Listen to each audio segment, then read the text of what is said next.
And as if one job doesn't keep her busy enough, this teacher is also a mom and a professional blogger. We welcome Kate Winn at This Mom Loves. How are you, Kate? It's fine, thanks. How's the school year going for you with your class? Great, wonderful. Yeah, we had the board-wide cross country today, as you already showed. Yes, so right. things are going wonderfully. Yeah. The kids really like to be active like that. Absolutely. Okay, yeah. fantastic. Well, speaking of active, you're looking at the idea of introducing the idea of having kids active in the community. Yes. Yeah, so I wanted to talk a bit today about getting kids involved in charity and social justice kind of initiatives, because as we know, like when kids are toddlers and preschoolers, the idea of sharing is pretty hard. So that's something it's a biggie. Yeah, that's something we always work on. And it's so good for kids to kind of get outside of themselves and to realize the needs that there might be in the community or even, around the world, and to try to take action to help with that. It seems that we do have a lot of our schools who try to do big fundraising initiatives school-wide. So maybe Yes. that's a good way that kind of starts having children at least recognize that there's a world outside of their own existence. Absolutely. We already did the Terry Fox fundraiser this year. And on Friday this week, our staff is having a dodgeball game, and the kids are bringing in a non-perishable food item as their admission. So we do lots of things like that. It's important, too, though, that kids know that it doesn't always have to be about giving money. Because some of our kids are the ones who are accessing the food bank. They're not ones who are able to always donate. So there are so many things that kids can do. Like last year, we had 8 girls grow their hair and donate to Wigs for Kids. So that's something that doesn't involve any cost. Wow. Kids who perhaps they've got performing talents, they could perform at a retirement home. There's all sorts of different things that they can get involved with. They can write cards and send pictures to kids in children's hospitals. I know last year our kids wrote letters to Canadian peacekeepers who were stationed in Jerusalem. So there's all sorts of ways that you can make a difference. And it doesn't always have to involve money. Yeah.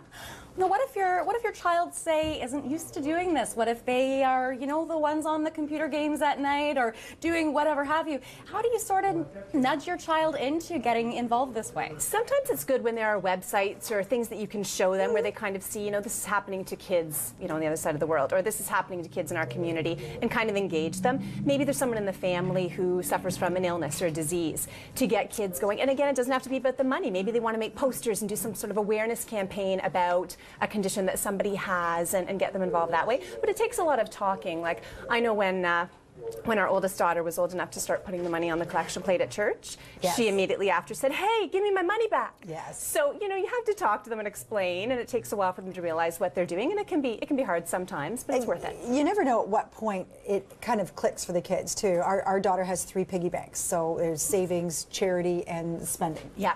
And you do certainly have to walk the walk at home. You can't expect that they're just going to go and find these opportunities. You have to lead the way. Yeah, absolutely. And it's so important. It always, whenever I talk about this, it brings to mind an episode of Friends when Joey and Phoebe were having an argument about whether there's any such thing as a selfless good deed.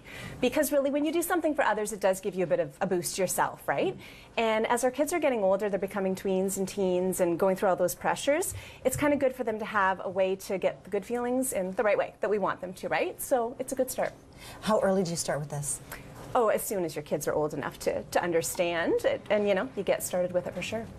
Any favorites, or can you direct people to finding? I think what you've said is right. Look even in your own world, illnesses or needs or requirements that are happening even in your own neighborhood or your own family. Yeah, there's a really great book, and it's called The Everyday Philanthropist.